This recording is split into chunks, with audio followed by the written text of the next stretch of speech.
जाऊ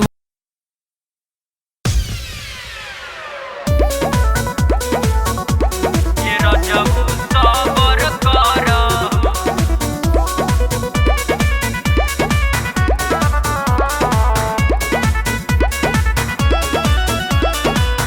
देखो लहंगा बाटे लसियाइल, काहे बाड़ो तू आज जिदियाइल, काहे बाड़ो तू आज जिदियाइल। देखो लहंगा बाटे लसियाइल, काहे बाड़ो तू आज जिदियाइल। तो कुछ दिन सबर कर हो, तो कुछ दिन सबर कर हो कि अब ही बाटे देहिया अबर। ए रजबू सबर कर हो कि अब ही बाटे देहिया अबर। ए रजबू सबर कर हो।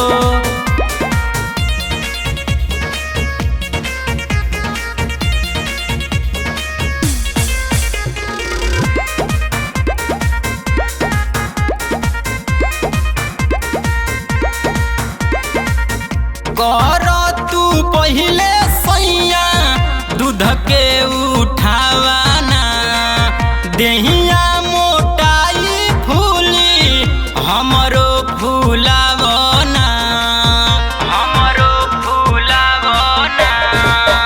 कर तू पहिले सैया दूध के उठावाना, देहिया मोटाई फूली हमरो फूलावना। तो गरमी कभर कर हो, तो गरमी कभर कर हो। देह बनावो जनी रबड़। ए रजबू सबर कर हो कि अब ही बाटे देहिया अबर। ए रजबू सबर कर हो।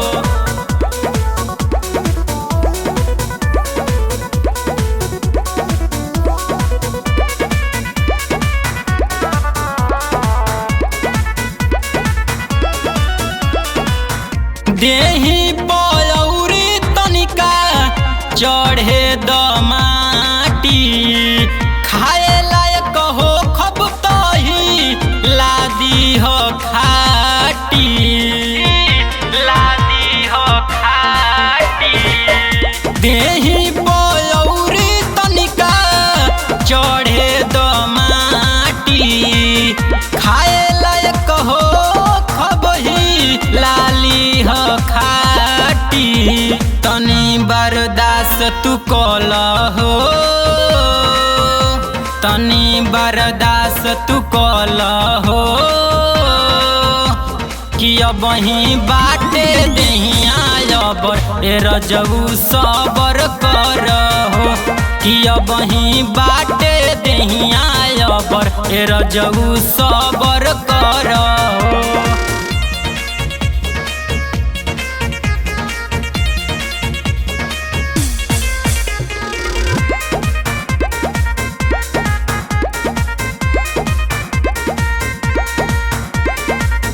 देह बाटे ढीला कीला अब ही ना गाड़ो।